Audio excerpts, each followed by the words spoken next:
I knew I needed resources if I was going to track down Roscoe Bob Bryant, and hunting Plummer looked like a good way to get rich quick. As the local vigilantes exposed him as the leader of the bandits, and put a generous price on his head. Plummer rallied his gang to plunder one last gold mine before making their escape, and that's where I thought I'd find him.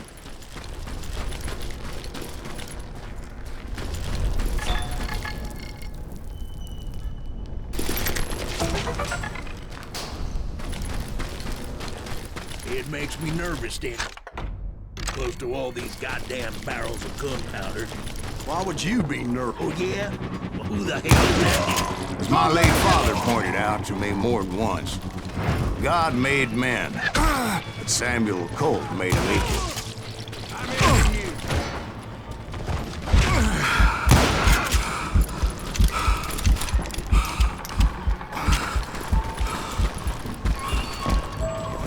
I knew that dynamite wasn't mine, so I decided the polite thing would be to return it. It was the biggest gold rush since Sutter's Mill in '48. Unfortunately, prospectors weren't the only ones drawn to those riches.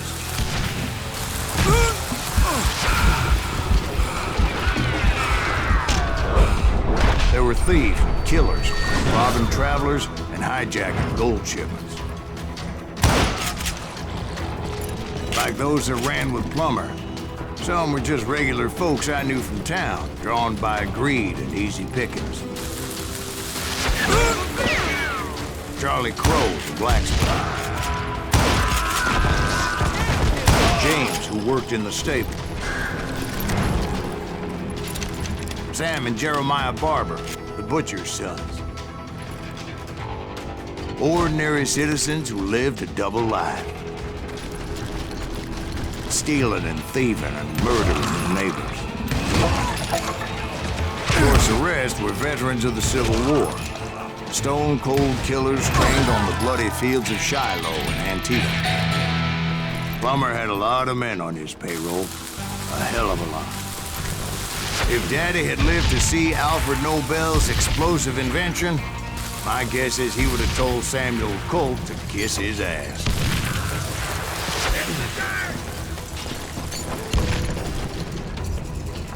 Plummer wants that asshole dead.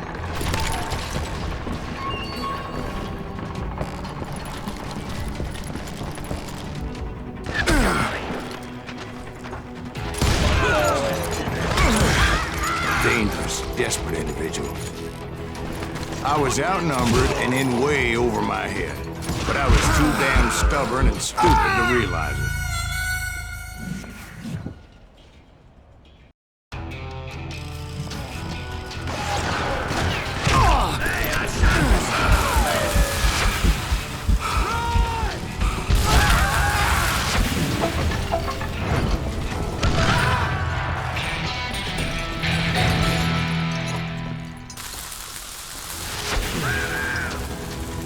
That son of a bitch pretended to protect the public with one hand while stealing them blind with the other.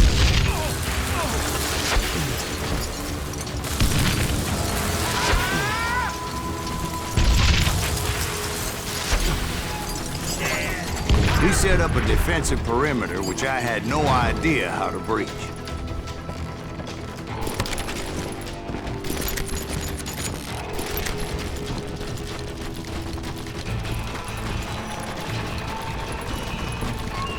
I thought I was some kind of hero. I finally made it past and headed on to meet my destiny.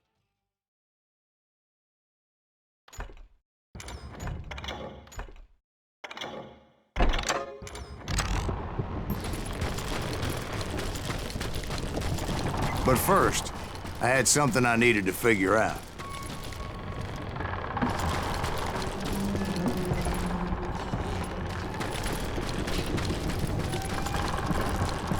I had a few ideas on how to get into that mine, but once I made my decision, I knew there was no turning back. So my first thought was to enter the nearest mine portal. I saw an entrance. Made sense. It was the quickest way in, but that also made it more dangerous. as there would undoubtedly be enemy pickets posted along the way.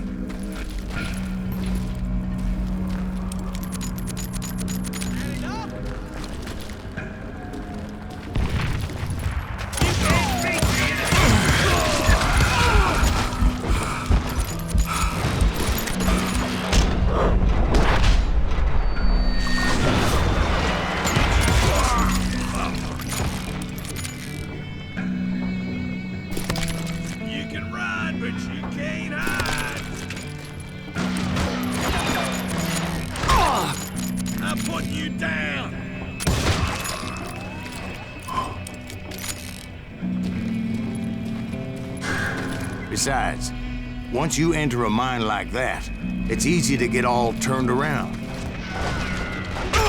And that confusing maze of corridors wouldn't even be the worst of it. Some of those shafts could be as deep as hell.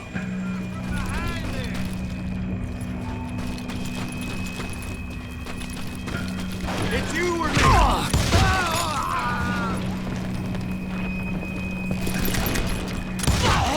A single stumble or misstep can easily end in a deadly plunge to oblivion. Got this.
Quick reflexes often make up for a lack of common sense.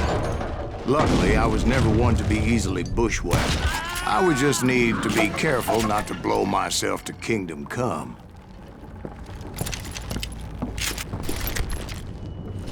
Surprise! With all that gunpowder and dynamite everywhere, a body has to know what to shoot. All it takes is one tiny spark, and boom. Thank you! Time to blow your shit! As a boy, I always loved the 4th of July. Take that asshole out!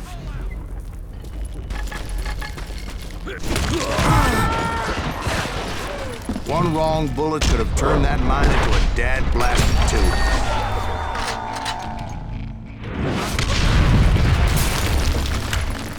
I freely admit that my plan of attack was not just moronic, but clearly insane.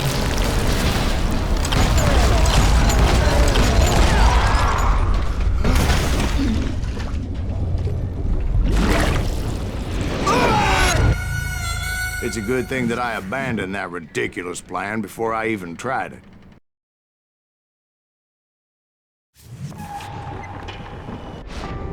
Instead, I spotted a ladder, a way into the mine from the opposite side.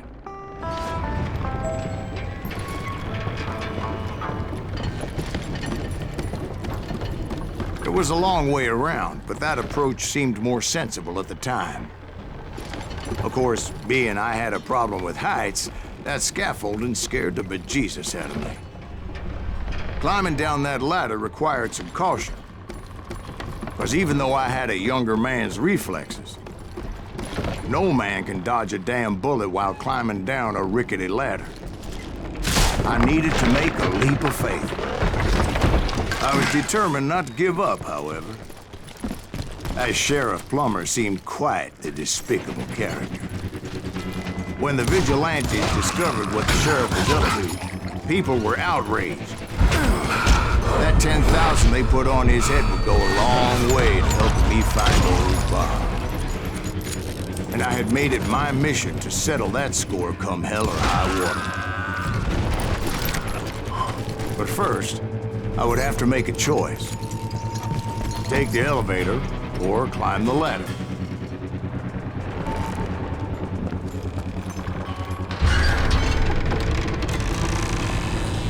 I picked the more convenient and more dangerous route.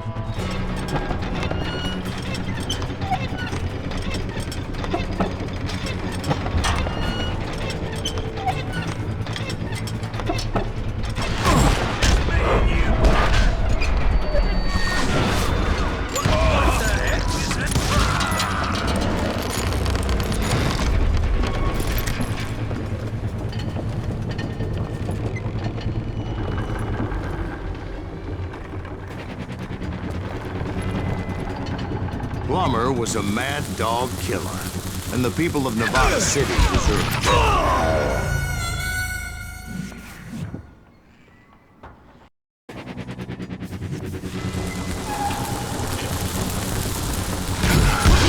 Right, well, he was the sheriff of both places at one time or another, but that's neither here nor there.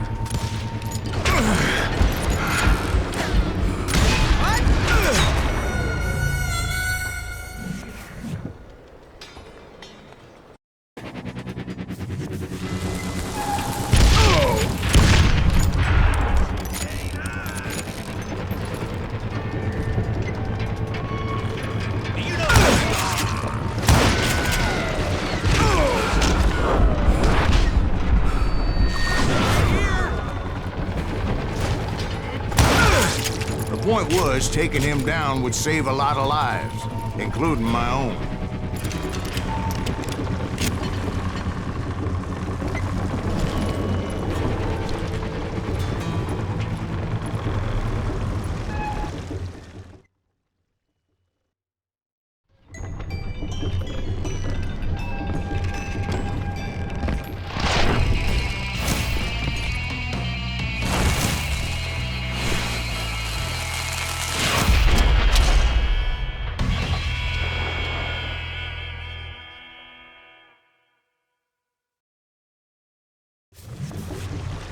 Catch this, you son of a bitch! This day is just getting worse and worse for you.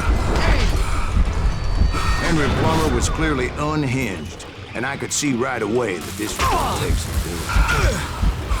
I got a lot more dynamite than you! Who said you could throw dynamite? What are you, yellow? What do you think you're doing? No blood money for you today! They're gonna bury you in a million pieces! I'm going all medieval on your ass!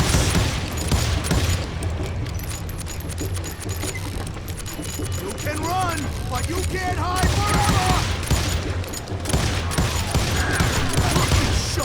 I can shoot too!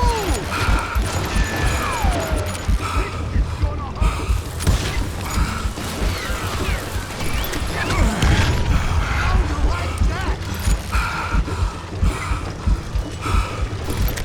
You can shoot, but can you aim? Some help here! Come on, boys! Take this cocksucker out!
What do you think you're doing?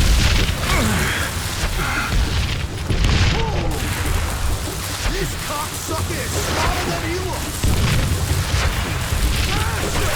I got a lot more dynamite than you!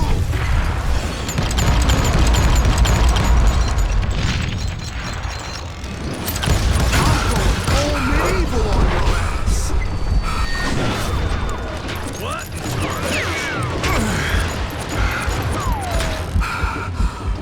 What? I can't hear This is you. gonna hurt! You ain't taking me!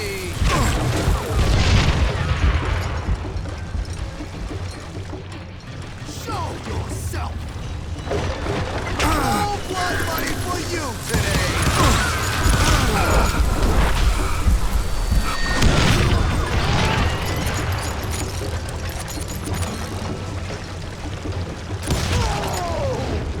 So that's how Henry Plummer died. Him and his crew were worth their weight in gold. And now, I was officially a bounty hunter.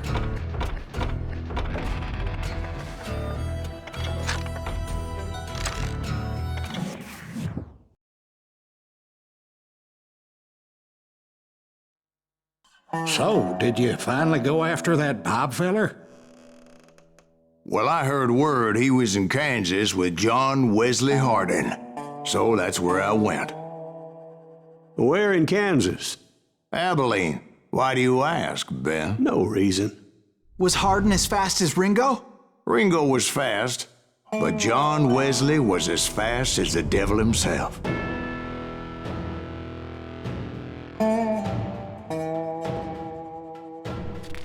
Hell, he killed his first man at 15. From that day forward, he had a price on his head and wouldn't back down for nobody, not even Wild Bill Hickok himself.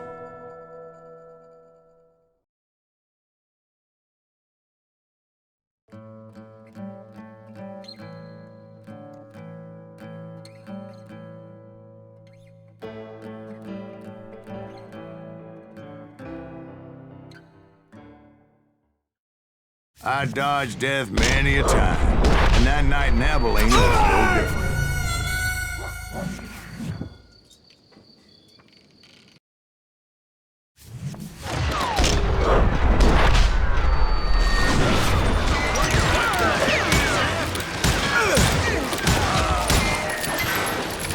I was there with the intention of finding that bastard Bob and collecting the bounty on John Wesley.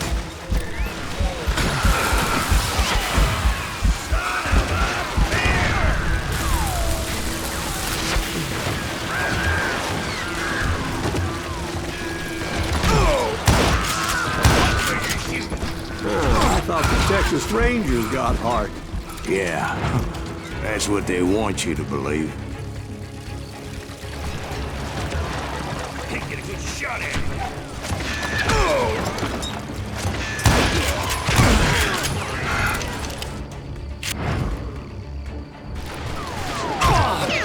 Kill me.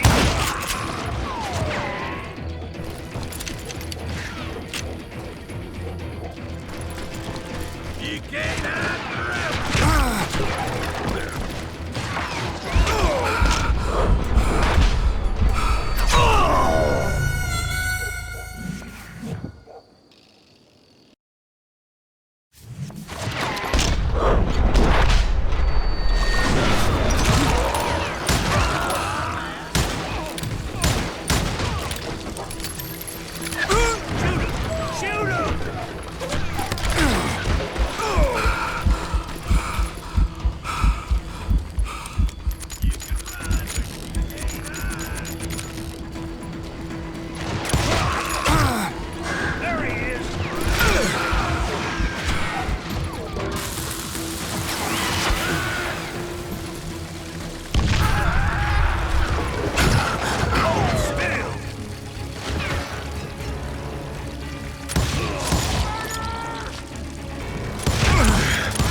It was cold'n a witch's tit in a brass bra that night as I fought my way past his loyal compadres.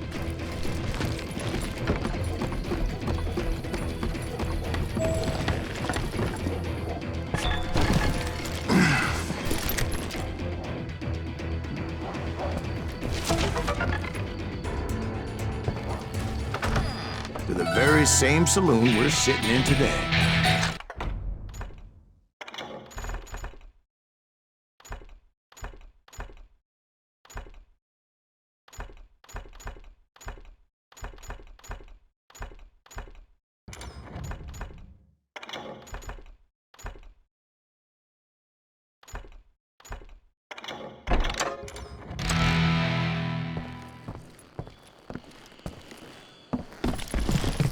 Look around and imagine this place painted in blood.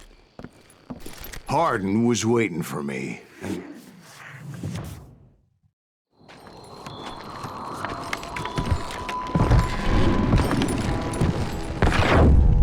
Wait, I'm jumping the gun here. Let me back up and give you some background on this sumbitch. He deserves that much. Don't you think so, Ben? John Wesley Hardin was a killer. By the end, he confessed to taking the lives of 42 men. He was a bona fide folk hero by then, and had amassed a gang of armed miscreants and other assorted thugs. He and his men set up camp outside of town, and I was hoping Bob was among them. That son of a bitch! They didn't ask why I was there. They knew. I had to spill a lot of blood to find out Hardin wasn't in that pit. He was carousing in town with his closest friends. Hardin's boys apparently didn't want me to reach the Bull's Head. Some were hightailing it into town to inform their Jefe of my unwelcome presence.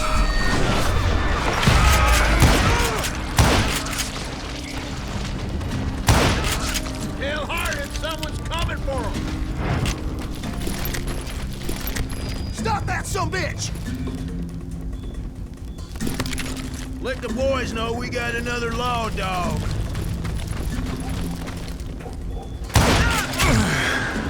Sorry, son. I wondered if Bob was among them.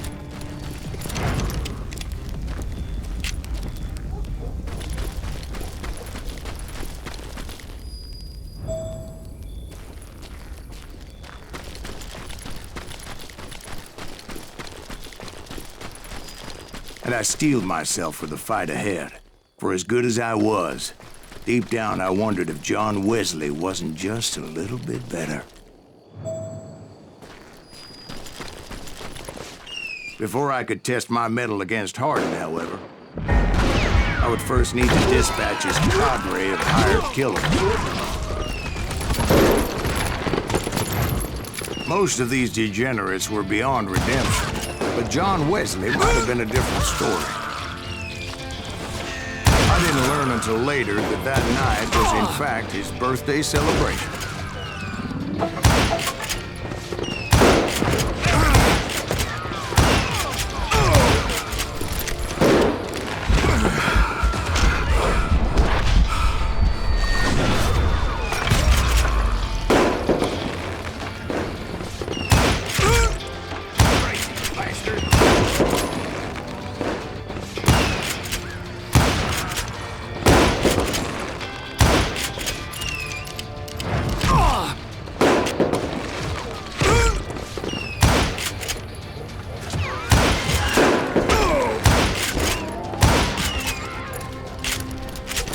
I think I already mentioned that I found Hardin in this very saloon.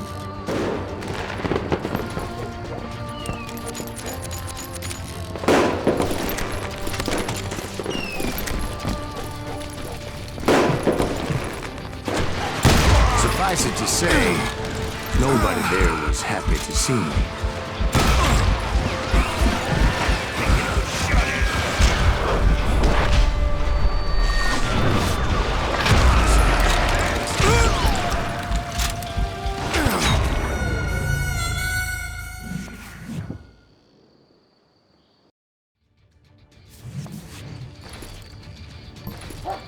Better hide!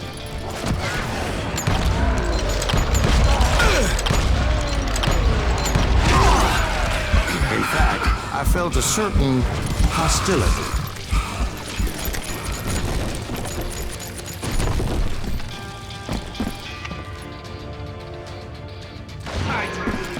son of a bitch!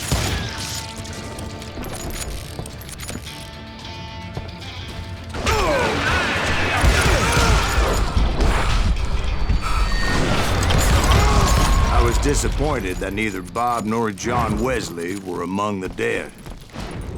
But that was short-lived, as a moment later I was facing down the fastest gun in the West.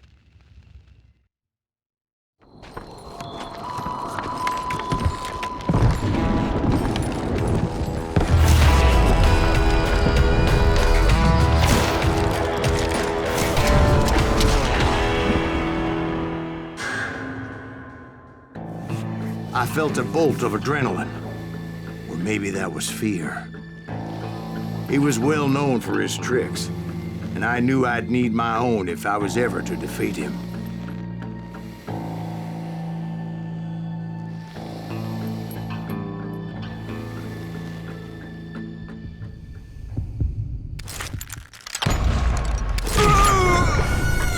No, wait! You didn't hit me then. I'm sure of it.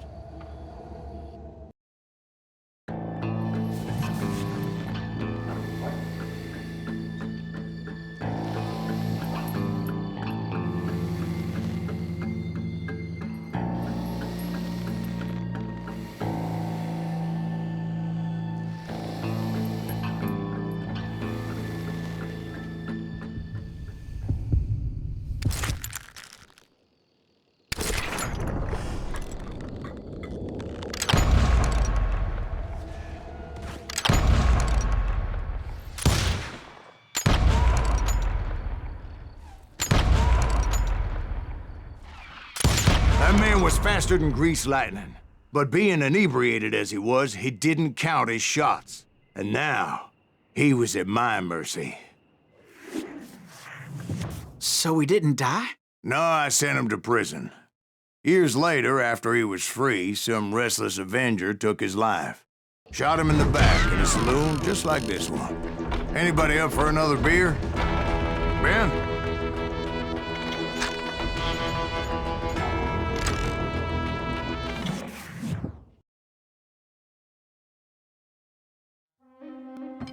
Thank you, darling. Yeah, some say revenge is a dish best served cold. So whatever happened to that Bob guy you were after? Personally, I'd like to hear some of your other adventures. Like, I don't know, did you ever go toe-to-toe with a red man?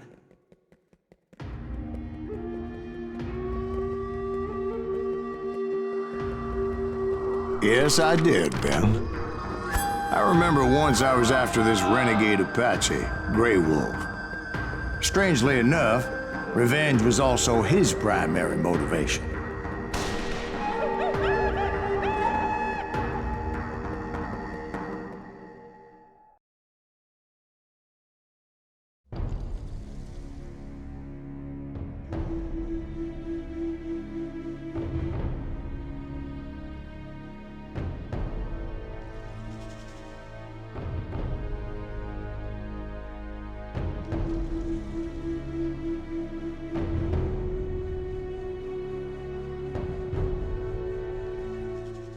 A bounty was put on Grey Wolf's head, and that's how I came to hunt him in the mountains.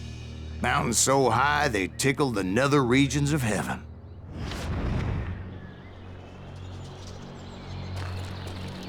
Grey Wolf was a Chiricahua Apache medicine man who had led a war party in revenge for a massacre against his people. The U.S. Army had attacked his tribe during his daughter's sacred sunrise ceremony, and the slaughter was unspeakable.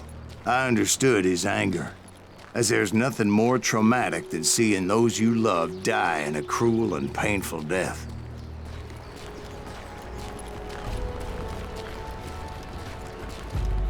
Right from the beginning, I couldn't shake the feeling that Grey Wolf was watching my every move.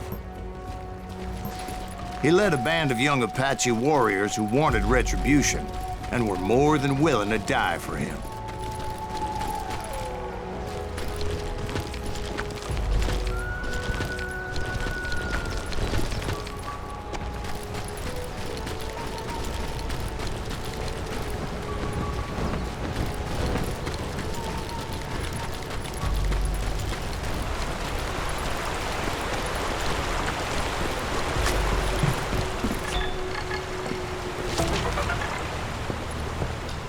They saw me before I saw them. And it crossed my mind that maybe this wasn't such a good idea. But now that the shooting had started, there was no backing down.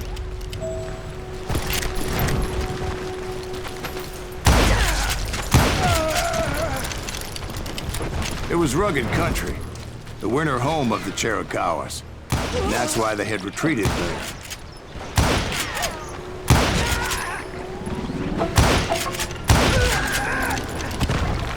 I admit to having some regrets about going after them the way I did. But then again, I got a lot of those.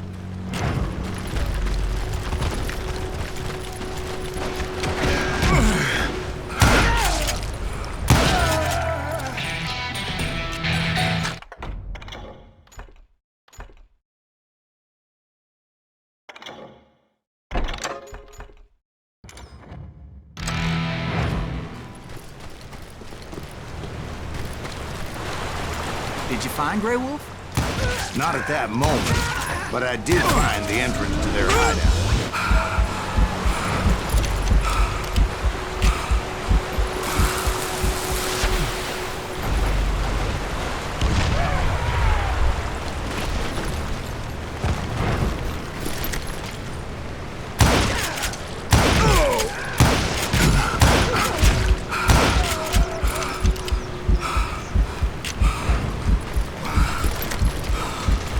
Deep crevice that led to a deeper cave. Don't tell me you went in there. Yeah, but it's not out of bravery so much as pure, angry cussedness.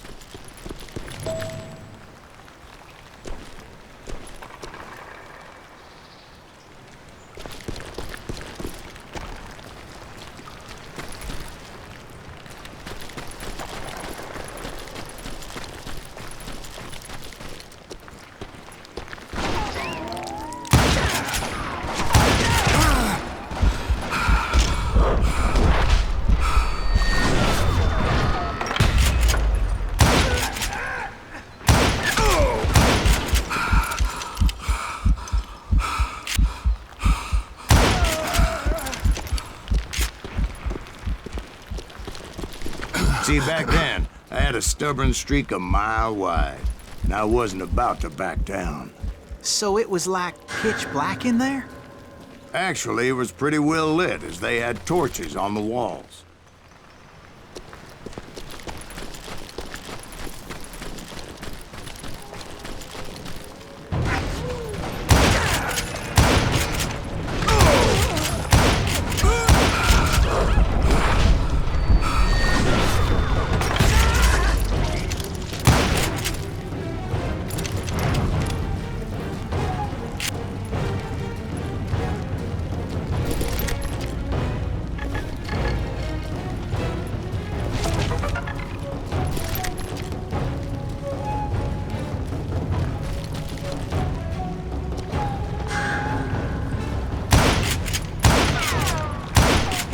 How big was this cave?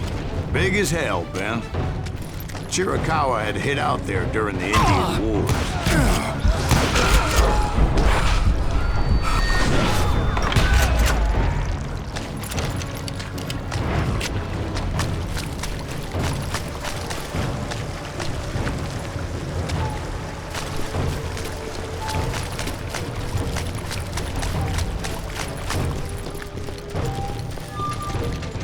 They thought it was haunted with the ghosts of those murdered by the horse soldiers.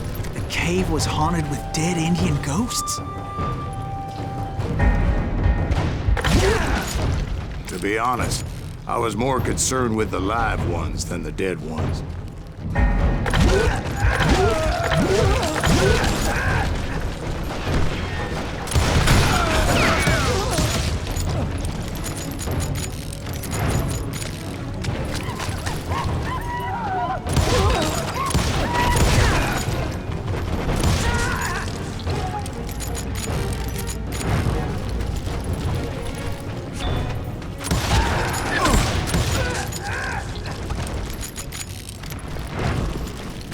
How come you know so much about engines? A few years back, I was married to two Mescalero women.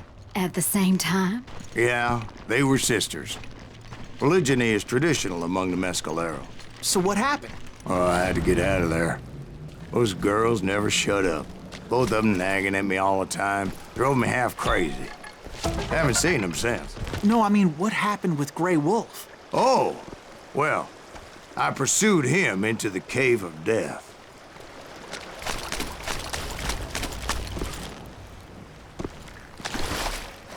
I came upon this flooded grotto, and that's when I saw him. He came to me unarmed and unafraid.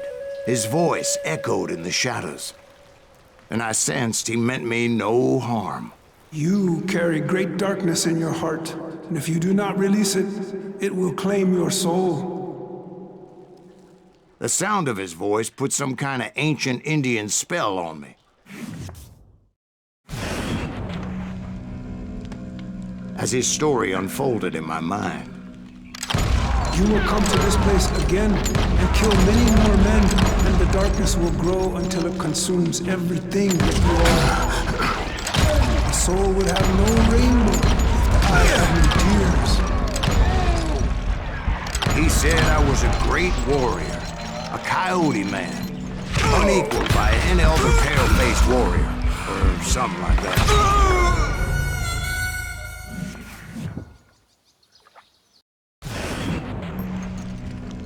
As his story unfolded in my mind, You will come to this place again and kill many more men, and the darkness will grow until it consumes everything that you are. The soul would have no rainbow if the eye had no tears. he said I was a great warrior, a coyote man, unequaled by any other pale-faced warrior, or something like that.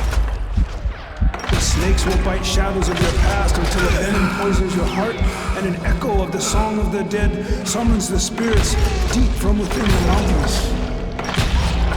I didn't quite get what he was saying, but there was definitely snakes. And indeed, his warriors surrounded me and attacked me like hungry wolverines. They couldn't stop me, though, and Grey Wolf wasn't in the mood for idle talk.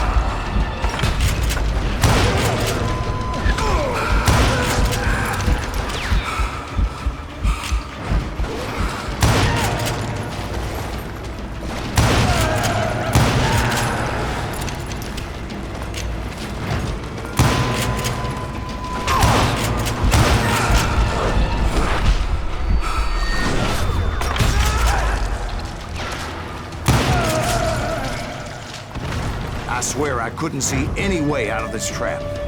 But suddenly, one just appeared. Kind of like a miracle.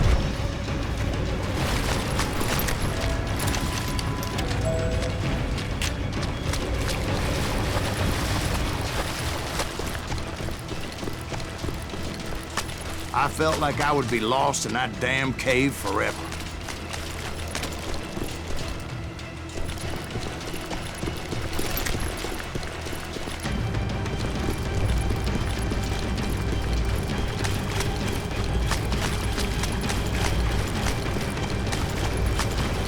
Finally, I found myself back outside, perched on the edge of a precipice, overlooking a thundering white water river. To get where I was going required several leaps of faith, but no way in hell I was turning back. I chased after him, determined to make him explain the meaning of all that mumbo-jumbo.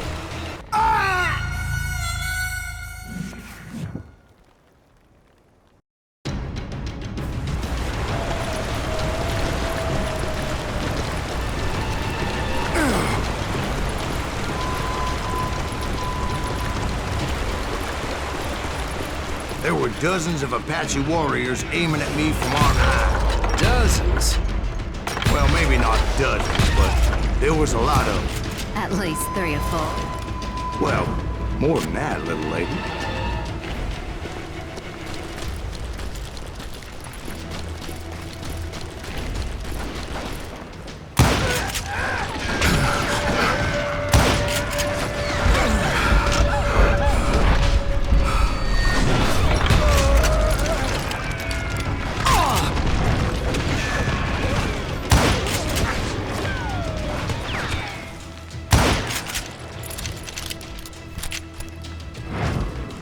I had a steep climb up creek ahead of me and scrambled up those rocks like a mountain goat.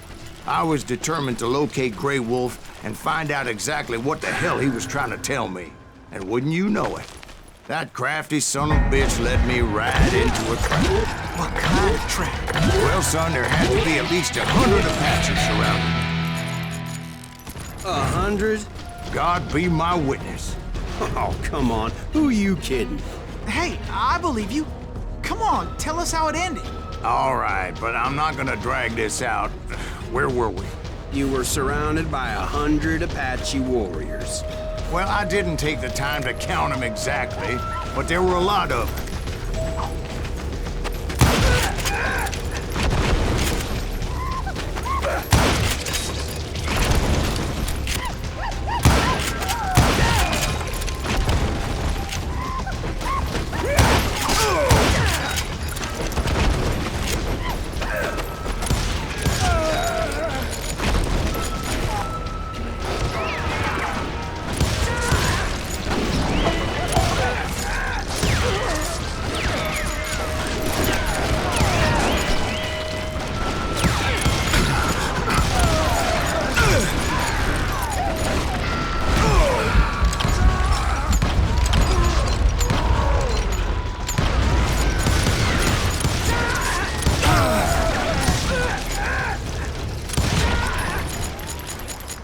And in the end, a path appeared before me that I had not seen before.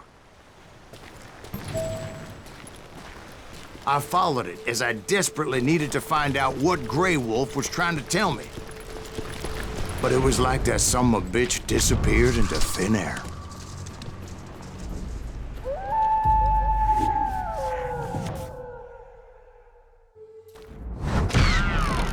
Never did find him.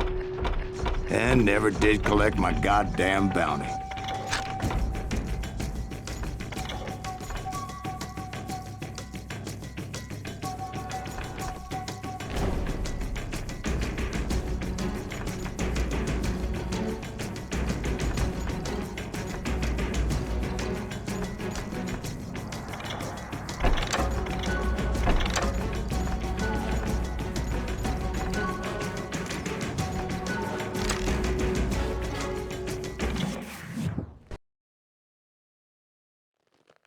Thank you, darling.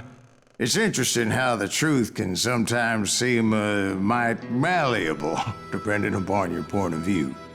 Like how those dime novels make you out to be something you're not? Jack, don't be starting trouble.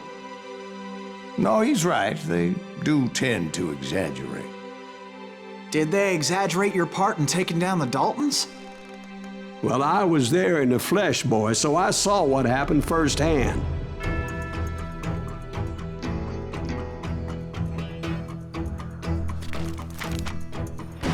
Those Daltons were lawmen once, before they all went bad, robbing banks and trains clear across the territory.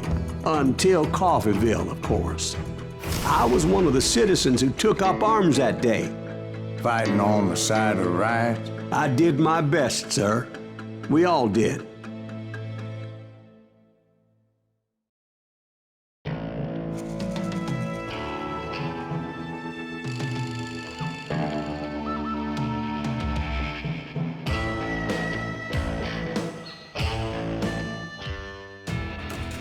It was early morning. One of my friends was a local gunsmith, and he handed out firearms to anybody who'd take one. You see, the Daltons got it in their heads to rob 2 banks at the same time. 2 banks on the same damn street.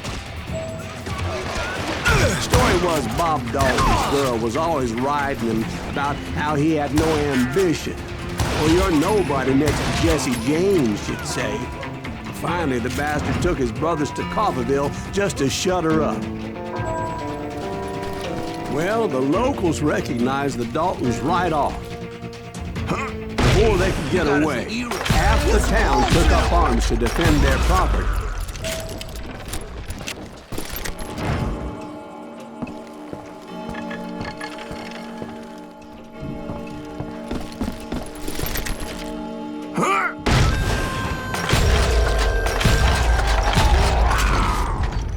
The brothers paid dearly for their stupidity, but everybody knows they had it coming. There's more to it than that. I read all about that day, so I know for a fact that it went down very differently. First of all, it was high noon. A posse of U.S. deputy marshals were on the rooftop across the street. Get ready, boys. They're gonna make a move. The lawmen had been tracking the Daltons for months. Now they finally had them dead to rights. One of them was a bounty hunter feared by many a lawbreaker. This man had no intention of letting the Daltons slip away. The marshals tried to get the Daltons to surrender. They'll give up eventually. We just gotta wait till some of the bitches out. This bounty hunter knew that the brothers were far too proud to ever lay down their guns.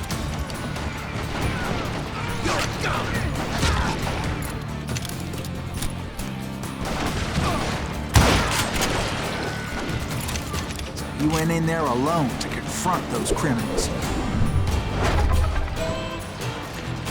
One of the marshals shouted, "Where are you going? Are you crazy?" Hey, where do you think you're going, dumbass? That rifle's mine. But he paid him no mind. He saw a way to get around to the back of the bank. Then he figured out how to hit the Daltons from a direction they weren't expecting.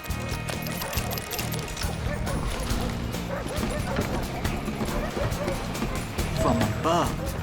Fortunately, a water tower was right there. A moment later, he was climbing up a steep ladder, laughing at danger as he did. It was brave men like him who risked their lives to tame this wild country.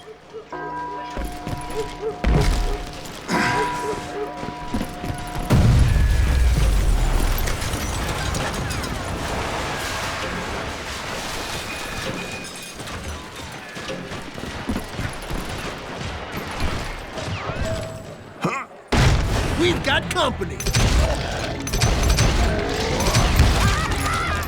Heroic men like him, who did what other men couldn't or wouldn't to make this country free. Like Jim Bowie and Davy Crockett, who died defending the Alamo. Is that Silas Greaves? Son of a bitch! Son of a bitch!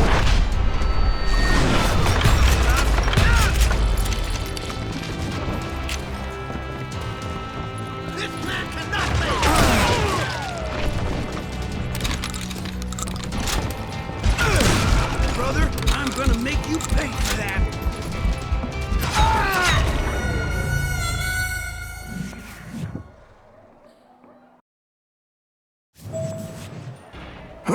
We've got company.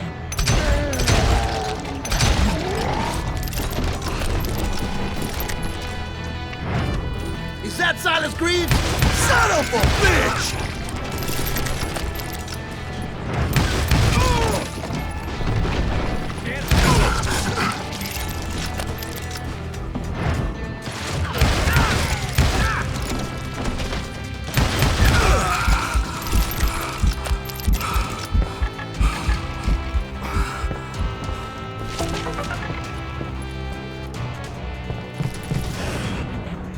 Over there!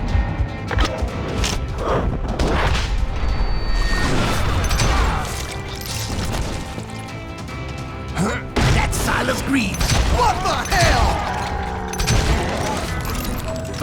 Blam! He came away victorious, taking down those thieving Daltons.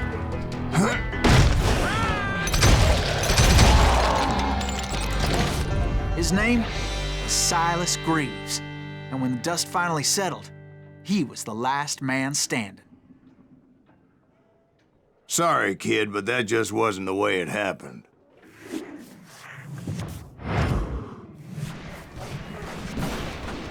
It was early evening, not high noon. The Daltons blew up a safe, and were all set to hightail it out of there. I was late to the party, and Coffeyville was already up in arms. Those pathetic deputies surrounding the bank were dropping like flies.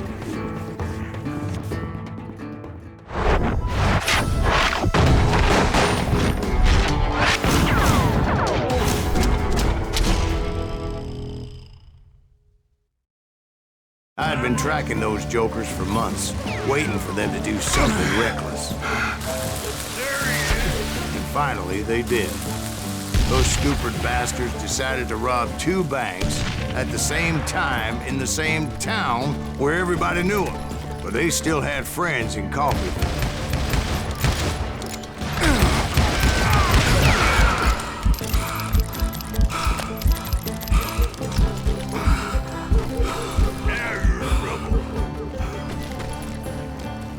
Can you shoot around corners?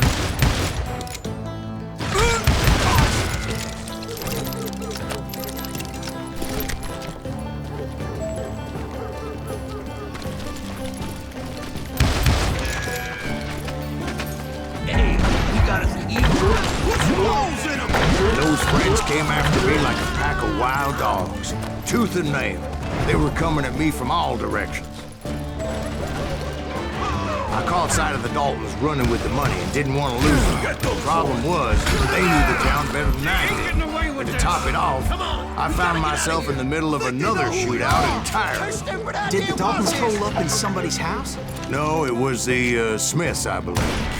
They were cousins of the Daltons, and they were shooting at the Browns, who were shooting at the Daltons, which wasn't any surprise, because those 2 families have been feuding forever. And since the Joneses are related to the Browns, they shot at the Smiths, pissing off the Heimhoffers, whose daughter recently married a Smith. Well, bullets were flying every which way as all the old feuds in Kansas caught fire all at once.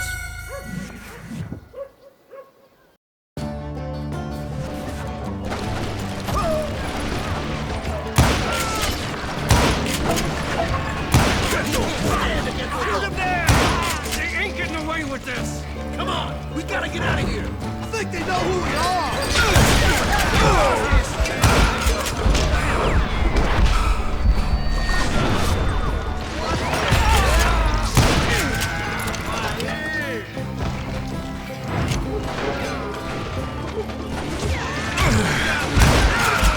There was a hell of a lot of pissed off people in Coffeeville that day. But that's just the way life is sometimes. Shit happens.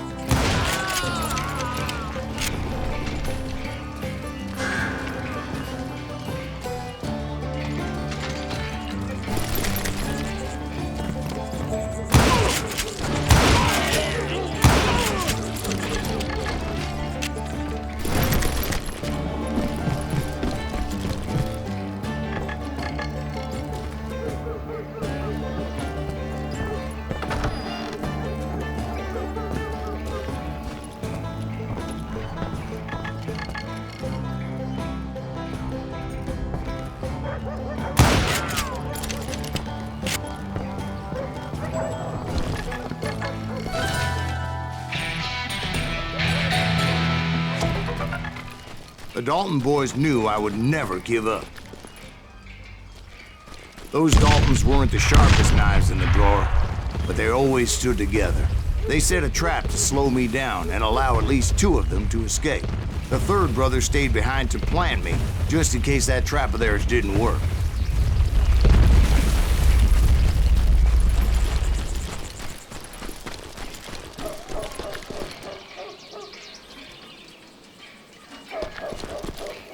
It was Emmett, the youngest, and he decided to stand his ground and face me down.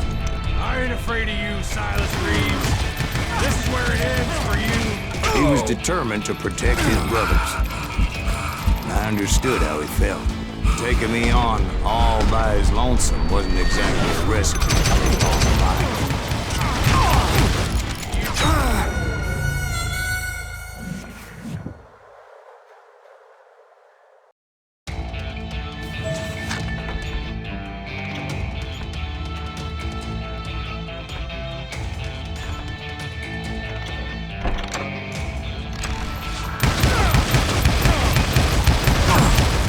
Send you to the bone orchard.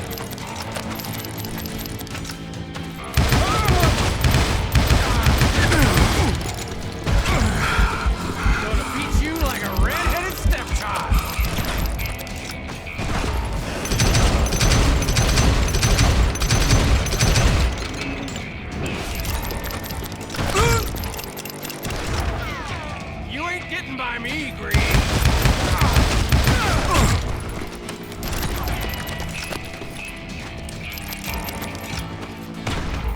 You messed with the wrong damn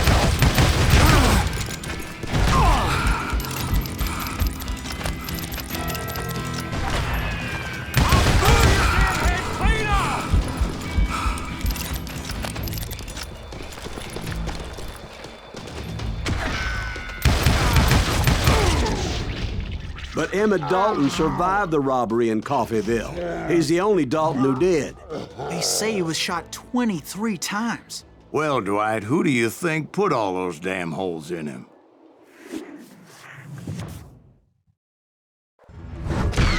But I have to admit, that boy had grit.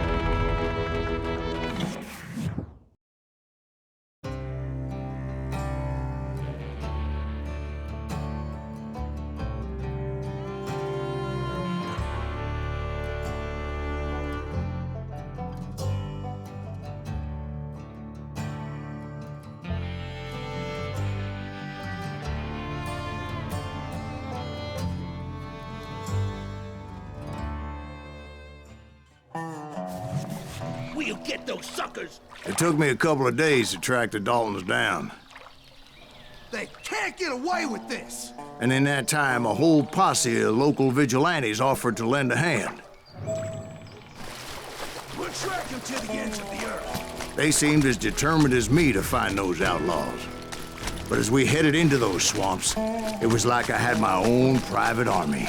There was no way those boys were getting away this time.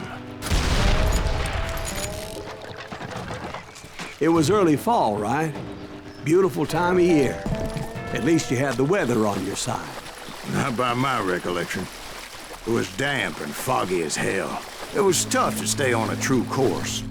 So we kept an eye out for landmarks. It was autumn. The maple trees were in full color, red as blood.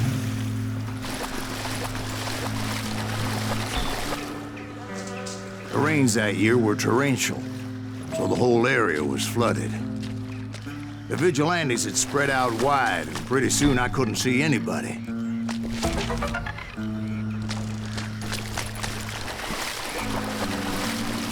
Bury them in the swamp! Plant them where they stand! Except for some bitches ahead of me wanting to do me harm. So I had to face them alone. I wondered why my compatriots didn't come running when they heard the shots. So did you find the Daltons? Not yet. But I did have the questionable pleasure of meeting a few of their friends. The boys had established quite a reputation by that time, so they attracted all manner of riffraff to their cause.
Point being, I was under serious attack.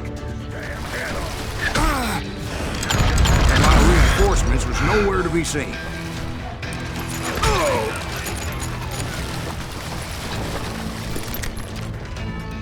Can't beat us all!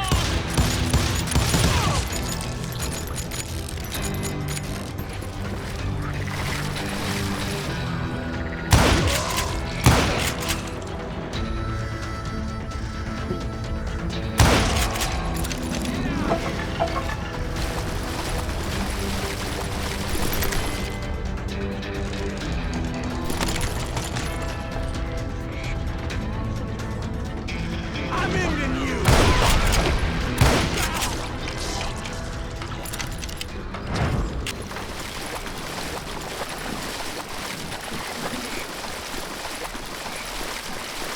But luckily, a barn materialized as if right before my eyes. I scrambled up top to get a better view.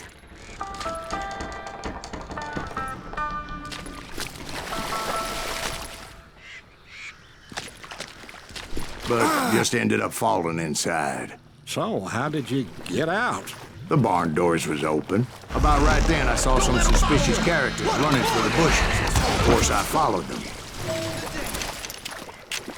But that goddamn swamp was like a goddamn maze, and pretty soon I had no goddamn idea where I was. Steve? So I just started walking, and pretty soon, Steve? Steve!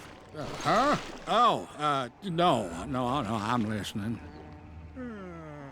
Indians surrounded me from all sides.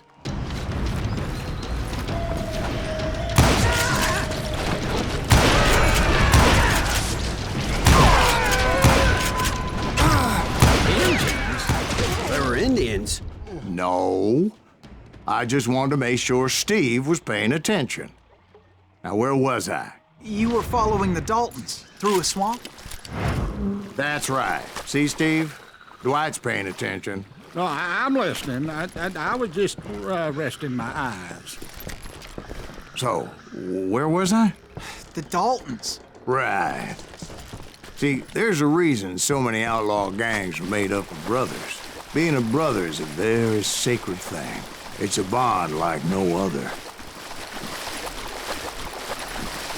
Bounty hunters! Stop that, son bitch!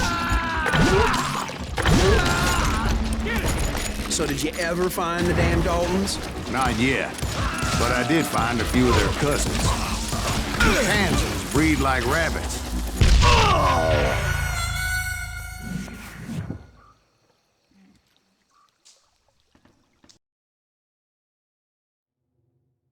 Bounty hunters! Stop that, son bitch!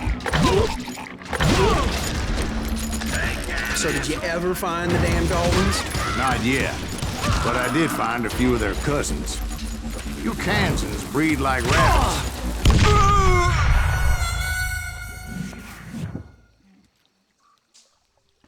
Bounty hunters! Stop that, son bitch!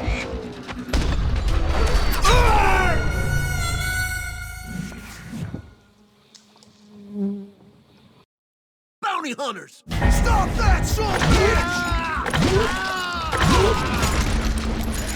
So did you ever find the damn Daltons? Not yet. But I did find a few of their cousins. Kansans breed like rabbits. More Smiths or Heimhoffers or who knows what. But hell, what's more important than family? I bet Ben knows what I'm talking about.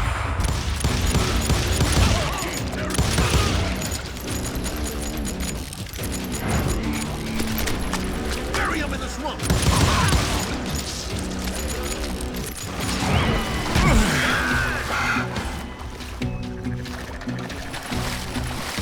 Somebody kill that son of a bitch!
knew those Dalton boys were out there somewhere, standing together against anyone who would threaten them.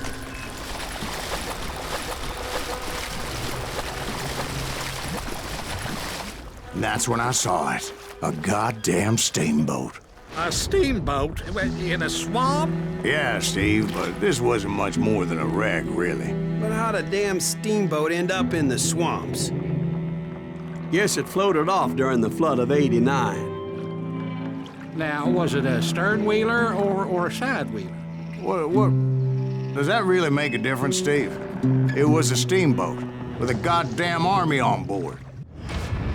It was then that a fusillade of bullets come raining down from on high, and those vigilantes who accompanied me weren't anywhere to be found. But among those men that were shooting at me, I thought I saw some familiar faces.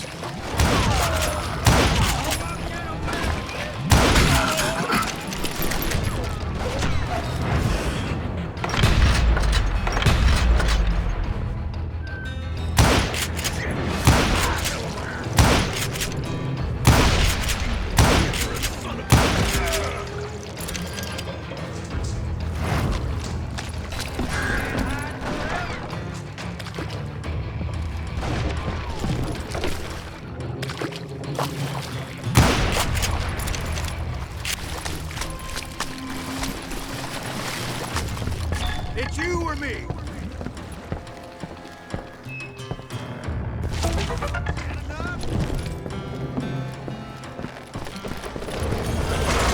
Somewhere up there, the Daltons were waiting on me.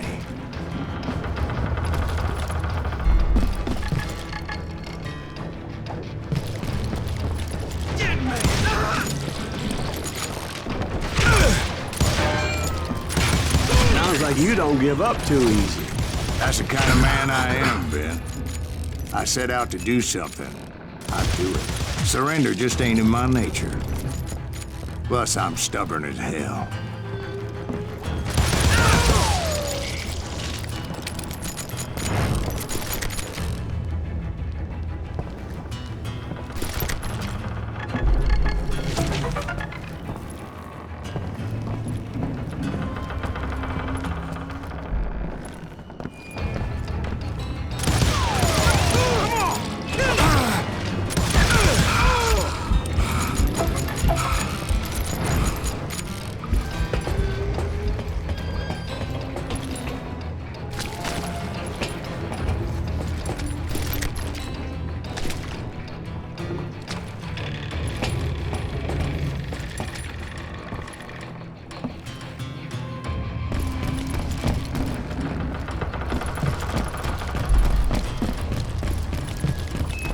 Right about then, much to my relief, the vigilantes finally arrived.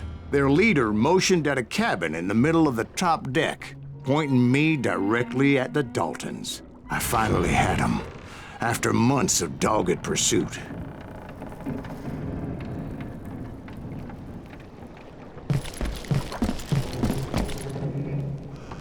It turned out that they had me. Take him out! I'm sending you to hell!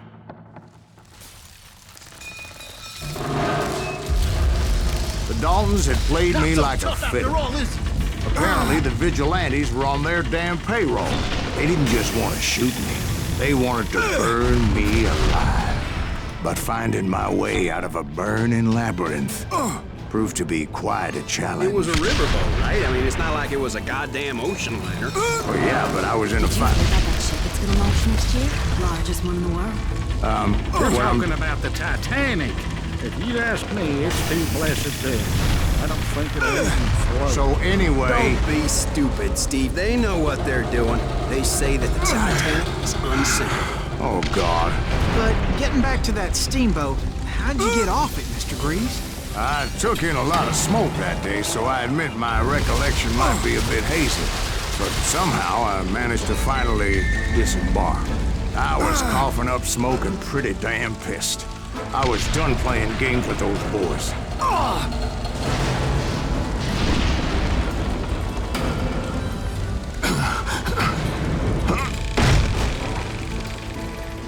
It was time to settle this once and for all.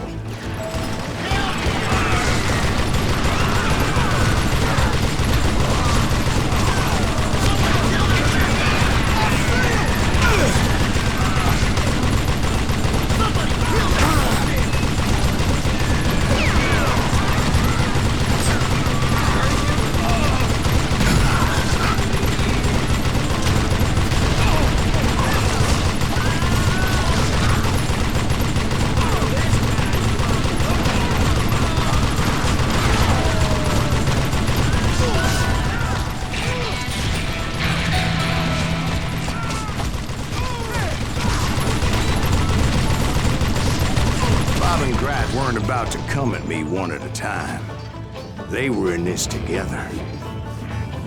Two brothers side by side, determined to take me down.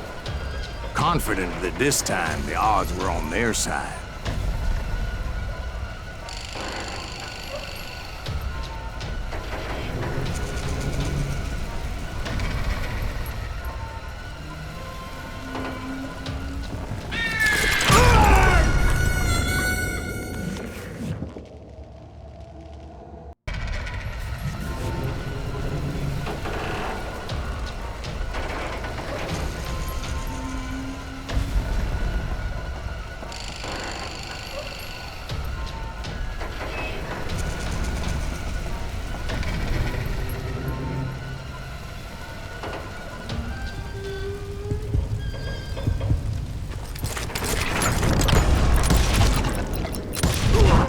They got it wrong. A sad end for those two. If they'd only known that Emmett was still alive despite his wounds. Paroled 14 years later, he moved to California and sold real estate and lived off the legend of that fateful day. And the tragic death of his two brothers.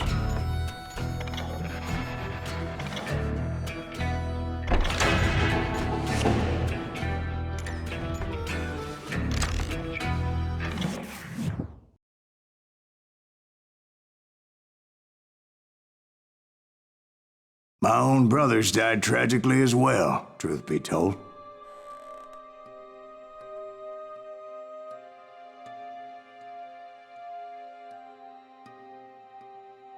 It was 1868, and me and my older brothers were pulling a tidy profit running cattle into Juarez, Mexico. One night after my brothers retired for the evening, I found a little poker game in a cantina with a couple of cowboys. And I just couldn't lose. I even won an old Spanish coin that had to be 100 years old. Well, I was mighty pleased with myself the next morning as my brothers and I rode for Texas. But before we crossed the border, those cowboys caught up with us. It was Johnny Ringo, Roscoe Bob Bryant, and another asshole named Jim. They wanted their money back and everything else we had, including our lives, as those boys didn't want us coming for them later. Bob put that old Spanish coin in my mouth and said, "I won't have it said that I left you with nothing, boy."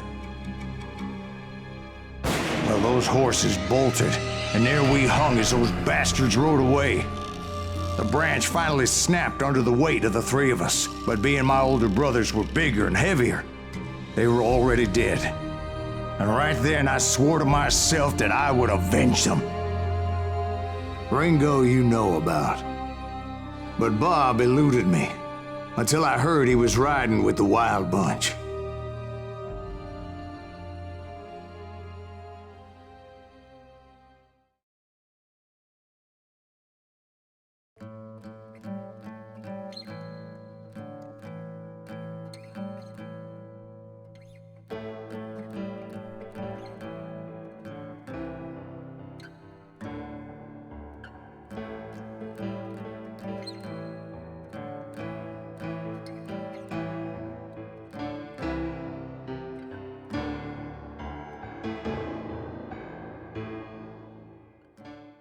I'd been on their trail for months, ever since they left their hideout in the Bighorn Mountains.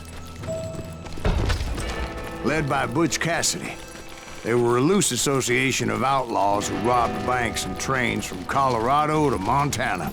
Among them was the Sundance Kid, and that murderous hombre I was tracking, Roscoe Bob Bryant. Were you a part of that giant Pinkerton posse after the Wild Bunch? No, boy. A circus like that would have slowed me down. Besides, I wanted Bryant all to myself. They blew the bridge with the intention of forcing the train to stop. Well, I assumed the Wild Bunch was likely in the still intact part of the train high above.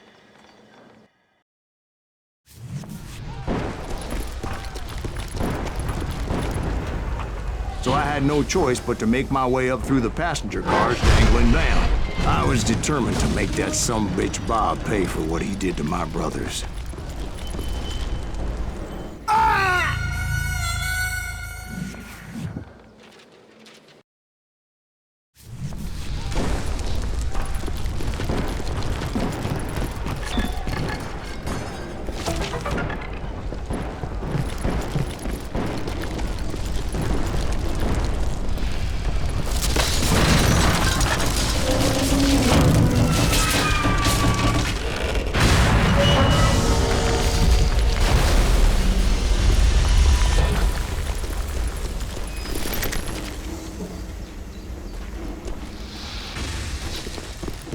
My ears are still ringing from blowing up that bridge. What'd you say? I can't... Well, I made my way off unscathed and came upon a few members of the gang and had no choice but to dispatch them. From there, I had to negotiate an even more precarious route. But first, I would need to get my ass out of there.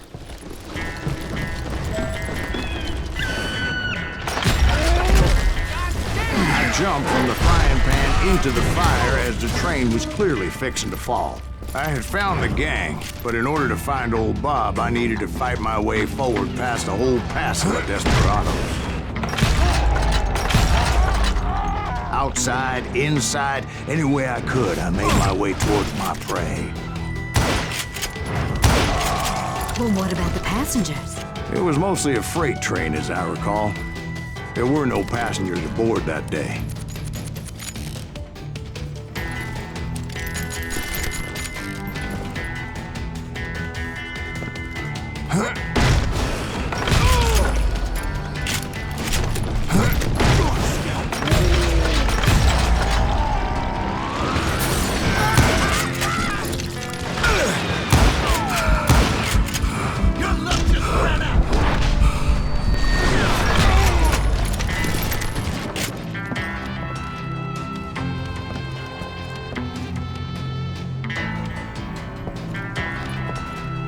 As I mentioned before, I am not fond of heights, but I was too busy dodging bullets to worry about falling to my death.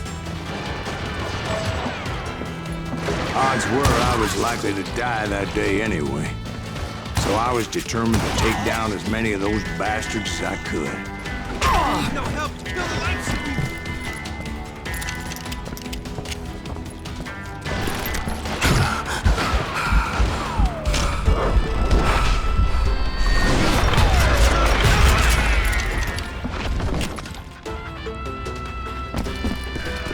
Times it was like shooting ducks in a shooting gallery. The only difference is these damn ducks shot back.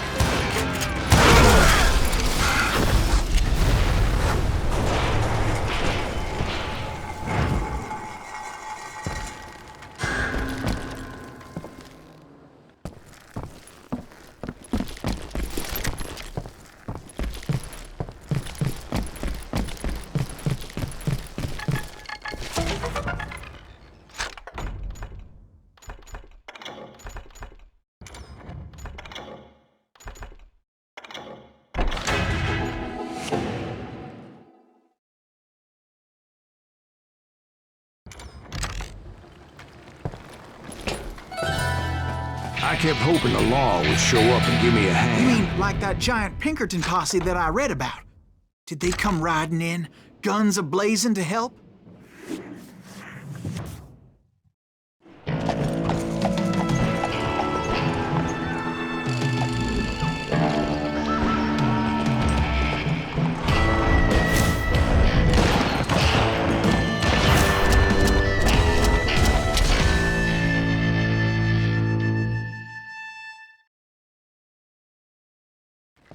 Help?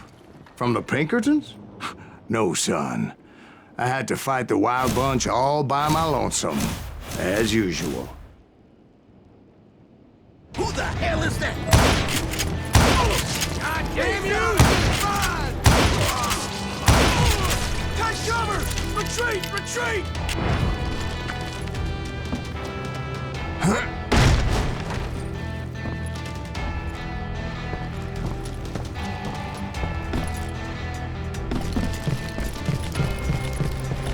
He's killing everybody! Hell's a coming.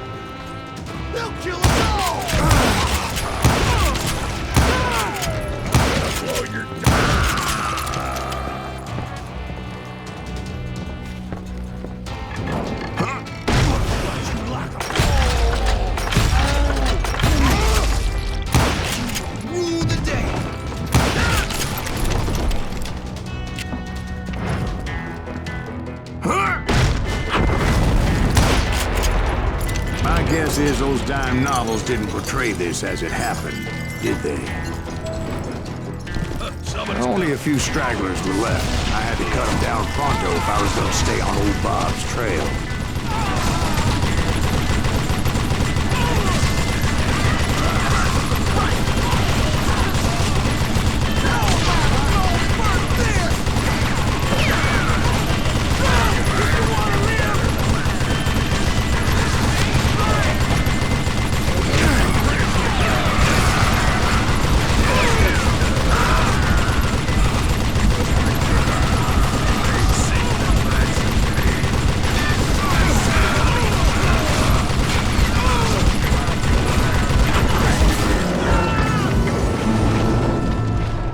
Once I silenced all those guns, I went searching for my nemesis, determined to finally have my justice. But the only survivor who welcomed me was George Flat-Nose Curry. Who was he? The fastest gun in the gang. Right after Sundance, I mean. And Kid Curry, and maybe Elsie Lay. Though some folks might dispute that.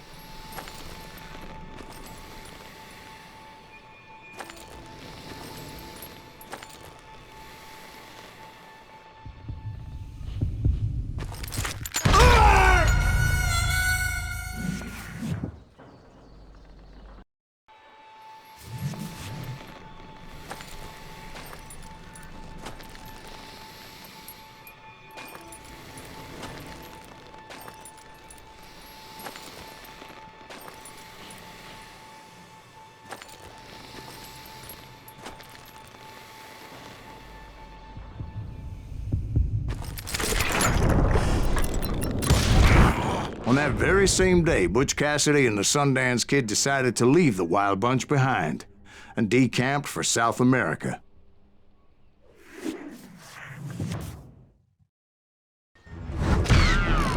They ended up living down there for many years, but I'm sure you already know all about that.